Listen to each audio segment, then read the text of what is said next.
I didn't throw any touchdowns. You're more entertaining though. Can you step up a little bit? Yeah, sure.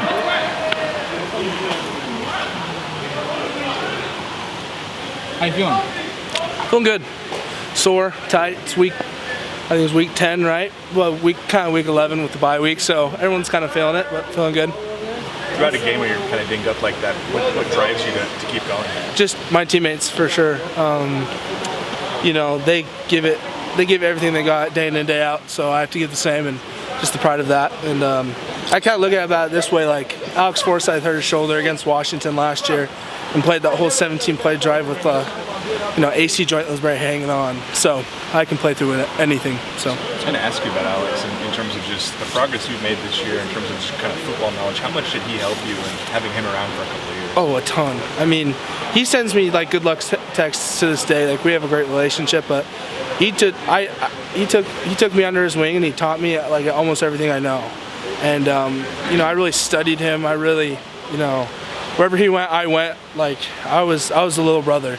So anything he did and any wisdom that he would give to me, I would take and really cherish. So a ton. How aware are you of just kind of the center position in Oregon and the history of all the great players that have come through, and does that kind of motivate you too in terms of holding that sort of standard? Oh, for sure. There's been a lot of great centers that come through here. Like I think about Horonis, I think about Alex, I think about so many good guys that have come through here, and it's not just that, but they're offensive linemen. Person who wore my number before me, I gotta live up to that standard. So, we have a rich history of great offensive linemen here, and we try and uphold that standard every single day and in practice and in games. You said last night on social media that you really love your coach, despite all that he's hearing and all that you guys are hearing out as far as outside noise goes. How have you kind of seen him handle that when it comes to keeping himself focused and keeping you guys as a team focused as well? I think it's refreshing. Like as a player, you look like those jobs getting opened up, and it kind of scares you a little bit because this is a business, and to see like coach come out and say all that kind of stuff and say how much he loves Oregon, like it's awesome. And I'm not trying to be like, but it kind of reminded me of kind of like me in high school. We had I think Oregon lost to ASU in 2019. And everybody was like questioning if I was gonna still go there, if I was gonna still be committed, and I was committed 1,000% because everything he said about how the resources here, the people, how this program is true, and it's reigned true. And having a coach come out and say that and blatantly say I'm not going anywhere, I feel proud to be on this team, and I feel lucky enough to be coached by him. So this isn't to diminish any of the staff who was here before, but how much does that mean to you after what you and a lot of other guys went through in 2021 after that staff left? We have a little bit of PTSD. That's why when you go on there and Max Torres posts something, you're like, oh, see what happens. But it's, as I said, it's refreshing. It is, because you'll see a lot of coaches, as he said, kind of beat around the bush. And he just flat out came out and said it, said how much he loved Oregon, and it's great. It's great to see, and like we don't really look at like press conferences that much because we're just so focused in ours. And but like when you see that kind of pop up and you see that and how he kind of talks about us as a family, because like we really are a family, and how he feels about us, like it makes us proud and makes us happy to be here.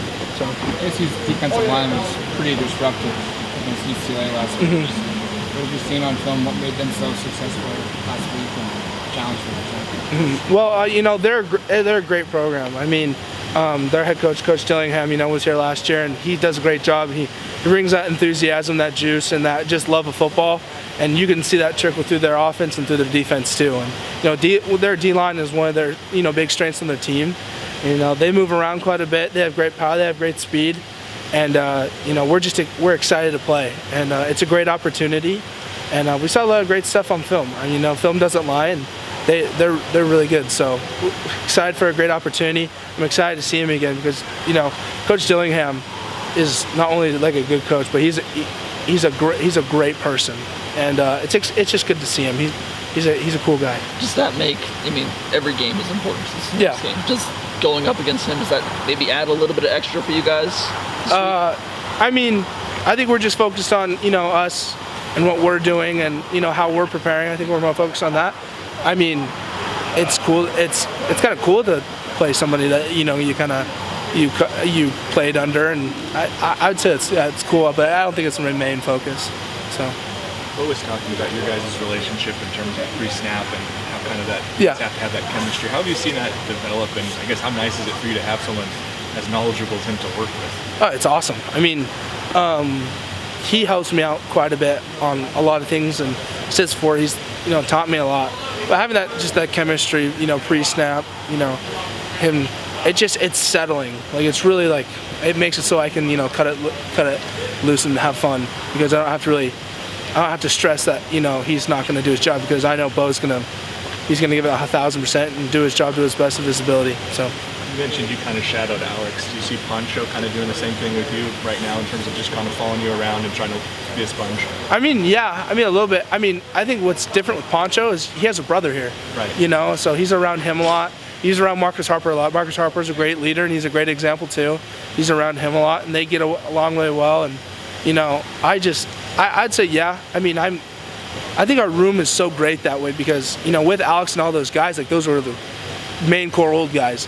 So like that was kind of it was easy to go up to those guys. Now it's like, yes, we have some old guys in our room now, and we have veterans, but it's like everybody has great knowledge. Everybody, has youth. So everybody kind of just shadows everybody, and everybody just tries to hold each other to the same standard. But Poncho's doing a great job. So how close is he to being able to play center at a high level? I think he's really close. I mean, he's a great player, and he's going to be a great center. He'll be great whatever he does. He is smart.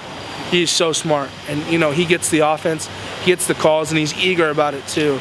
Sometimes you see young centers come in and they'll be, like me when I was a young center, I'd be scared to make calls, and I'm going, he's just confident. He's just like, I know the calls, I'm going to make that call, and it's just really cool to see that, he not only does he make the calls, and he does his job, but he does it really enthusiastically, and he tries to lead, which is, it's awesome. It's great to see as a young guy. So the Jim Moore Award released, semifinalists, and your group made it. Oh, good. Why is this team? Doesn't matter what year it is, how many guys you lose, how many newcomers you have, how many returners, you're always on the list. Mm-hmm. What makes Oregon such a good school offensively up front? I mean, as I said before, just we've had a lot of great guys come through here, and the players. Honestly, it's the players and it's the coaching. I think Oregon's done a great job throughout the years taking pride in their offensive line. I mean, you look at great guys like Jeff Swartz, a guy that is really, so he's like a guru of the game, and you look at like guys like Alex and Penne and Tyrell Crosby and guys like that. Those are like really special guys, and how they attack it. And I think it comes with the expectation when you come to Oregon, is that we've notoriously been known for speed. We've been known for airing it out, but you can't air it out without having a good offensive line. And I think it's just the standard of that, and I think I just really, and it's just great coaching. Like I've had unbelievable offensive line coaches since I've here. I've had 3, and it's been a privilege. So we saw in one of the cinematic recaps Dan talking, I think it was before the Utah game, of just the perception of Oregon. You mentioned it, the speed. How much does that motivate you as an offensive lineman?